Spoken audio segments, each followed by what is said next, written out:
Hello everyone. आज का हमारा टॉपिक है class 7th chapter 7th that is weather, climate and adaptations of animal to climate. इस chapter में हम लोग पढ़ चुके थे वेदर क्या होता है, क्लाइमेट क्या होती है और अडेप्टेशंस क्या होती हैं। उससे आगे हम इस क्लास में पढ़ेंगे। तो चलिए शुरू करते हैं। हमने पोलर रीजन के बारे में बात की थी कि वहाँ पर साल के मैक्सिमम टाइम क्या रहता है, टेम्परेचर बहुत कम रहता है और वहाँ पे हैवी स्नोफॉल देखने को मिलती है। वहाँ पर पाए जाने वाला जो सबसे कॉमन एनिमल है दैट इज पोलर बियर। तो क्या क्या अडेप्टेशंस हैं पोलर बियर के अंदर वो हम एक बार देख लेते हैं। The white fur of the polar bear makes it easier for them to hide in the snow and therefore save them from predators. जो पोलर बियर है उनके वाइट कलर के फर्स होते हैं जो उनको मदद करते हैं ताकि वो वाइट कलर के बैकग्राउंड में इजीली क्या कर सके, छुप सके और अपने प्रीडेटर्स, अपने शिकारियों से बच सके। इसी प्रकार से ये उनके लिए आसान बना देता है ताकि वो स्नो में छुप के अपने शिकार को आसानी से कैच कर सके, अपने प्रे को आसानी से पकड़ सके। जो पोलर बियर है उसके पास दो थिक लेयर्स होती हैं फर की, जो उन्हें कैपेबल बनाती हैं इतनी ज़्यादा एक्सट्रीम कोल्ड कंडीशंस को बियर करने के लिए ताकि वो उसके अंदर सरवाइव कर सके। इसके अलावा जो पोलर बियर है वो बहुत स्लो मूव करता है और बहुत ज़्यादा रेस्ट लेता है ताकि उसकी बॉडी जो है वो ओवर हीट ना हो जाए because of the presence of thick fur. जो ये अभी उसकी बॉडी में फर हैं ये उसको गर्म रखने के लिए है, लेकिन ये इतने ज़्यादा एफिशिएंट हैं कि अगर पोलर बियर ज़्यादा लंबे समय तक चलता रहेगा तो उसकी बॉडी ओवर हीट हो जाएगी। उससे बचने के लिए वो बहुत धीरे धीरे मूव करता है और टाइम टू टाइम रेस्ट लेता रहता है। जो पोलर बियर है वो आमतौर पर स्विम करता है ठंडे पानी के अंदर गर्मियों के दिनों में ताकि वो खुद को ठंडा रख सके। जो पॉज हैं पोलर बियर के वो लार्ज और वाइड होते हैं ताकि वो आसानी से तैर सके और स्नो के ऊपर आसानी से चल सके, वो उसके अंदर ना धंस जाए, अंदर ना चले जाए उसके पैर, इसीलिए वो लार्ज और वाइड होते हैं। Polar bear can swim underwater as well because it can keep its nostril closed for a long time. वो पानी के अंदर भी काफ़ी देर तक रह सकता है, तैरना नहीं, पानी के अंदर रहना, क्योंकि वो अपनी नोस्ट्रिल को बंद करके काफ़ी देर तक अपना सांस रोक सकता है, इसलिए वो अंडर वाटर काफ़ी देर तक रह सकता है। उसको फिश खाना पसंद होता है इसलिए वो शिकार भी आसानी से कर लेता है। The strong sense of smell of polar bear make it possible to locate its prey under such harsh weather। तो जो उसकी सेंस ऑफ स्मेल है, सूंघने की जो शक्ति है वो बहुत ज़्यादा है, जिसकी वजह से ये पॉसिबल बना देती है कि वो बहुत दूर से ही अपने प्रे को, अपने शिकार को सूंघ सके और उस तक पहुंच सके। इसके अलावा जो स्किन है, स्किन की लेयर के नीचे क्या होती है, फैट की लेयर प्रेजेंट होती है जो पोलर बियर को गर्म रहने में मदद करती है। डायग्रामेटिक तरीके से भी आप समझ सकते हैं कि क्या क्या चीज़ें प्रेजेंट हैं। यहाँ पे आपको 1 2 3 4 5 अडेप्टेशन दिखेंगे और फिर पता चलेगा कि उन अडेप्टेशन से क्या फ़ायदा है। जो वाइट फर है वो इजीली विजिबल नहीं होता है स्नो बैकग्राउंड में, जिससे कि वो अपने प्रीडेटर से बच सके और अपने प्रे को पकड़ सके। स्ट्रॉन्ग सेंस ऑफ स्मेल होती है जिससे कि ये बहुत दूर से ही अपने शिकार को सूंघ सकता है। इसके जो पॉज हैं शार्प क्लॉज होते हैं, कर्व्ड होते हैं ताकि ये स्नो के ऊपर आसानी से चल सके। They help it to walk on ice. Layer of fat होती है स्किन के अंडर ताकि इसकी बॉडी को ठंड से बचाया जा सके। 2 थिक लेयर होती हैं फर की ताकि वो इसको गर्म रख सकें वेदर कंडीशन के अंदर। तो ये 5 जो अडेप्टेशंस हैं ये आपको याद होनी चाहिए। पेंगुइन, दूसरा जो कॉमन एग्जांपल हमने बात की थी पोलर बियर के अलावा, दैट वाज योर पेंगुइन जो पोलर रीजन में पाए जाते हैं। The penguins are also white in colour. आपने देखा होगा ये भी वाइट होते हैं फ्रंट से ताकि ये भी हाइड कर सके स्नो बैकग्राउंड के अंदर। They have thick skin with large fat content in their body. इनकी जो स्किन होती है वो बहुत मोटी होती है और स्किन के अंदर क्या होती है, काफ़ी ज़्यादा मात्रा में फैट कंटेंट प्रेजेंट होता है ताकि वो कोल्ड वेदर कंडीशंस में इजीली सर्वाइव कर सके। जो पेंगुइन है generally live in a crowd और nest closely so that they can stay warm. आपने देखा होगा पेंगुइन हमेशा झुंड में रहते हैं। झुंड में किस लिए रहते हैं, ताकि गर्म रह सके। सर्दियों में आपने नोटिस किया होगा कि अगर 2-3 लोग साथ में बैठ जाते हैं तो काफ़ी गर्माहट महसूस होती है, इसलिए पेंगुइन्स ग्रुप में रहते हैं।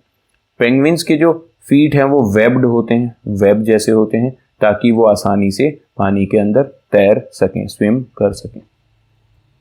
डायग्रामेटिक तरीके से समझ लेते हैं एक बार इसको।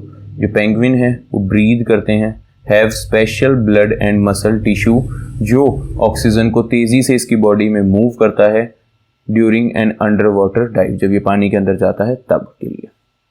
जो डाइट है पेंगुइन की, फिश्ड डाइट है, फिशेस वगैरह बहुत ज़्यादा खाते हैं, क्रिल खाते हैं, स्क्विड्स खाते हैं। प्रोटेक्शन के लिए ग्रुप में मूव करते हैं penguin, guard around the eggs, अपने अंडों को गार्ड करते हैं, स्विम करते हैं जिग-जैग वे में पानी के अंदर ताकि इनका जो शिकारी इनको पकड़ ना सके।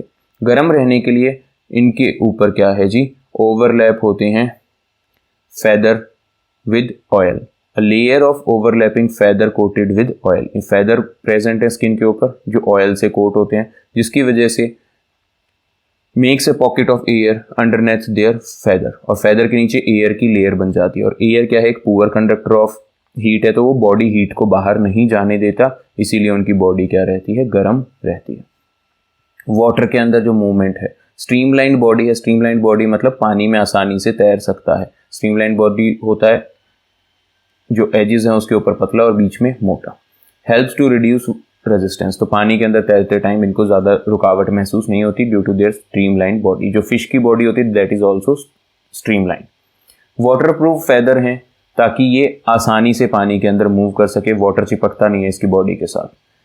हैवी सॉलिड बोन्स हैं, डाइव मूव इजीली, डाइव लगाने में बहुत ज़्यादा मदद करते हैं। पेयर ऑफ विंग्स हैं जो इसको पानी में प्रोपेल करने में, जैसे चप्पू चलाते हैं ना, ऐसे ही ये अपने पेयर ऑफ विंग से पानी में आगे मूव करने का काम करते हैं। Migratory birds, migratory birds in the polar reason. Migratory, migrate करना, एक जगह से दूसरी जगह जाना। जो पोलर रीजन में जब बहुत ज़्यादा ठंड होती है तो वहाँ से जो बर्ड्स हैं वो माइग्रेट करके गर्म इलाकों में आ जाते हैं। The birds in order to protect themselves from cold weather of the winters in the polar region often migrate from these areas to warmer places. जो बर्ड्स हैं खुद को प्रोटेक्ट करने के लिए किससे, ठंडे वेदर कंडीशन से खुद को प्रोटेक्ट करने के लिए पोलर रीजन से कहाँ माइग्रेट कर जाते हैं, वार्मर एरियाज में माइग्रेट कर जाते हैं। They then return back after the winter season. जैसे ही पोलर रीजन में विंटर सीजन खत्म होता है ये वापस पोलर रीजन में चले जाते हैं। फॉर एग्जाम्पल, एक साइबेरियन क्रेन है जो माइग्रेट करती है इंडिया के राजस्थान और हरियाणा के अंदर and some north east region during the winter season in Siberia. Siberian crane नाम से पता चल रहा है साइबेरिया से आ रही है, पोलर रीजन के अंदर आता है, तो सर्दियों के समय में वो वहाँ से माइग्रेट करके इंडिया के राजस्थान और हरियाणा में आती है और कुछ नॉर्थ ईस्ट रीजन में भी आ जाती है। These birds that migrate to different place during a change in weather are often called migratory birds. वो बर्ड्स जो वेदर में चेंज की वजह से एक जगह से दूसरी जगह आते हैं और फिर वापस अपने नेटिव प्लेस पे चले जाते हैं, उन बर्ड्स को माइग्रेटरी बर्ड्स कहा जाता है। They can travel an approximate 15,000 kilometre distance to protect themselves from the extremely cold environment. वो लगभग 15,000 किलोमीटर का डिस्टेंस ट्रेवल करके इन वार्मर रीजन्स में आते हैं ताकि खुद को उस एक्सट्रीम कोल्ड इन्वायरमेंट से बचा सके। Such birds migrate to the same place every year, और वो बर्ड्स हर साल उसी जगह पे माइग्रेट करके आते हैं जैसे कि हरियाणा और राजस्थान।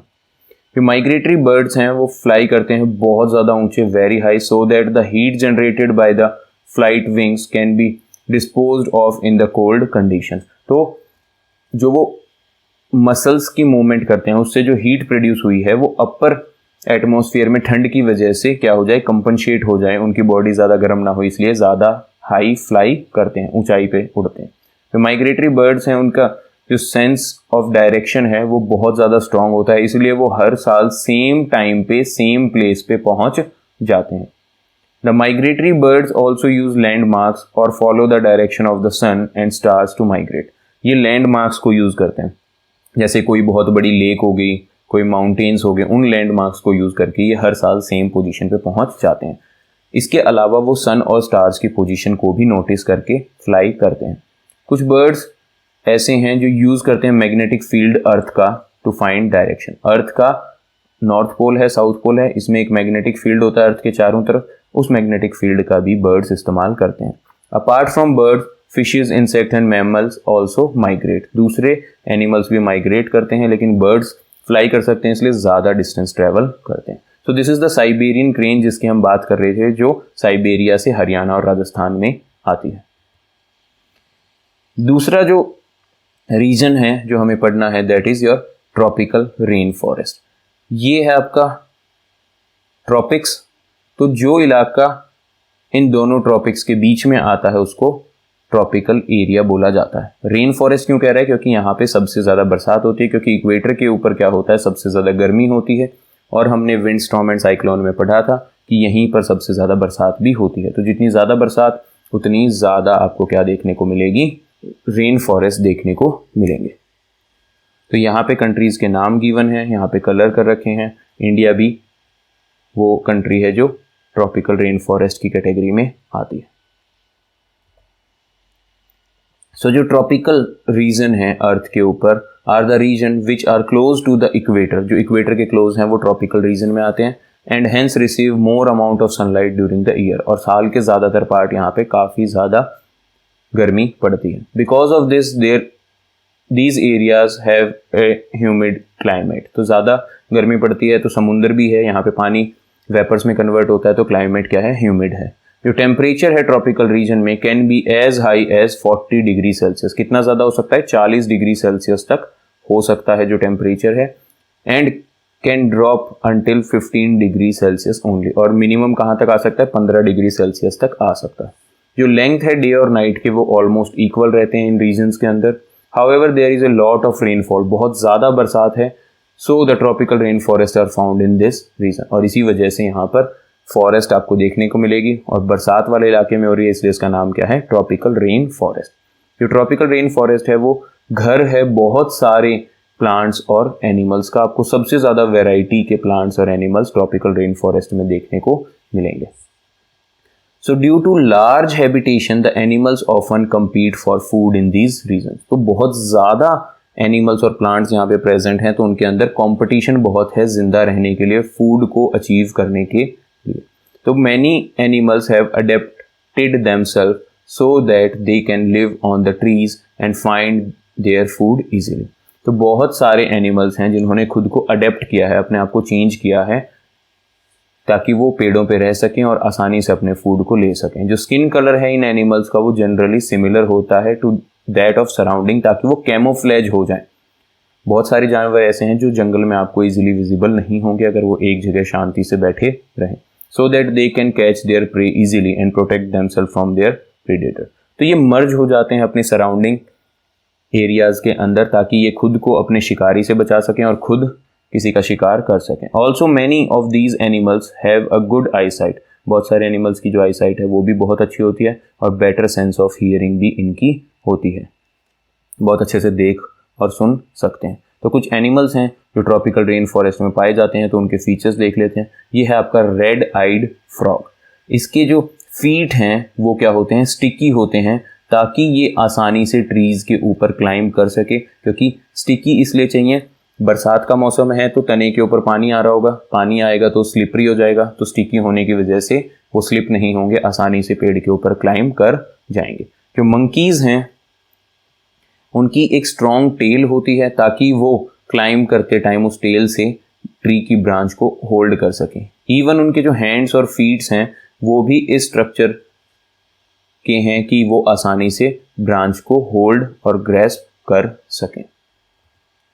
उसके बाद एक ट्यूकॉन बर्ड है, यहाँ पे दिख जाएगा, इसकी बीक आपको नोटिस करनी है। जो ट्यूकन बर्ड है उसने अपने आप को अडेप्ट किया है ऐसे ताकि वो अपने फूड को ईजीली क्या कर सके, ढूंढ सके। तो ट्यूकन बर्ड की एक लार्ज, बहुत बड़ी और लॉन्ग बीक होती है, ठीक है जी, जो उसको मदद करती है फूड तक पहुंचने में, जो कहाँ प्रेजेंट है, वीकर ब्रांचेस के ऊपर प्रेजेंट है, क्योंकि दूसरे एनिमल्स उन वीकर ब्रांचेस तक नहीं जा सकते और ये अपनी बीक की सहायता से उस फूड तक पहुंच सकता है, तो इसको अपना फूड इजीली मिल जाता है। लॉयन और टाइगर हैं, इनकी जो स्किन है वो थिक है, शार्प आई साइट है और सेंसिटिव हियरिंग होती है। साथ में इनकी बॉडी पे जो स्ट्राइप्स हैं, जो इनका बॉडी कलर है, वो इनको सराउंडिंग में कैमोफ्लेज होने में मदद करता है। Lion tailed macaque, beard ape भी कहते हैं, ये सबसे अलग इसलिए क्योंकि इसका फेस के चारों तरफ बियर्ड जैसा दिखाई दे रहा है। The beard ape lives generally on the trees in the tropical forest because it can find its food easily on them such as insects, seed, fruit, leaves, flowers and stem। तो ये maximum plant parts के ऊपर ही feed करता है और कुछ insect के ऊपर फीड करता है, इसीलिए जनरली पेड़ों के ऊपर ही रहता है। जो बियर्ड एप है also has a silvery white mane that starts from its head to its cheek. तो ये सिल्वर और वाइट कलर का जो मेन है, जो हेयर्स निकले हुए हैं इसके पूरे फेस के चारों तरफ, ये इसकी क्या है, एक करेक्टरिस्टिक है, इसी से इसको पहचाना जाता है। जो आपका नेक्स्ट एनिमल है दैट इज एलिफेंट। जो एलिफेंट है वो ट्रॉपिकल रेन फॉरेस्ट में पाए जाते हैं और उन्होंने अपने आप को इस हिसाब से अडेप्ट कर लिया है। उसके पास एक ह्यूज ट्रंक होता है जो उसकी सेंस ऑफ स्मेल को इंक्रीज करता है और साथ में वो अपने इस ट्रंक का इस्तेमाल किस चीज़ के लिए करते हैं, फूड को पिक करने के लिए करते हैं, वाटर को पीने के लिए करते हैं। जो एलिफेंट है वो खाता है क्या, बार्क ऑफ द ट्री। उसको ट्री की बार्क बहुत पसंद है लेकिन वो तो हार्ड होती है, उसको उतारने के लिए उसके पास क्या प्रेजेंट है, टस्क प्रेजेंट है। जो लार्ज टीथ होते हैं उसकी सहायता से वो बार्क को उतार लेता है पेड़ के ऊपर से। जो लार्ज ईयर्स हैं एलिफेंट के वो उसको ज़्यादा अच्छे से सुनने में मदद करते हैं, तो उसकी जो हियरिंग है that is sensitive and make it easier for it to protect itself from predator. और इसकी वजह से वो अपने शिकारियों से बच के रहते हैं। The year also protect the elephant from the hot and humid climate of the rain forest. और इन्हीं की सहायता से, इन्हीं ईयर्स की सहायता से वो अपने आप को क्या रखता है, ठंडा रखता है। So that's all for this chapter. Thank you very much. Take care. God bless you.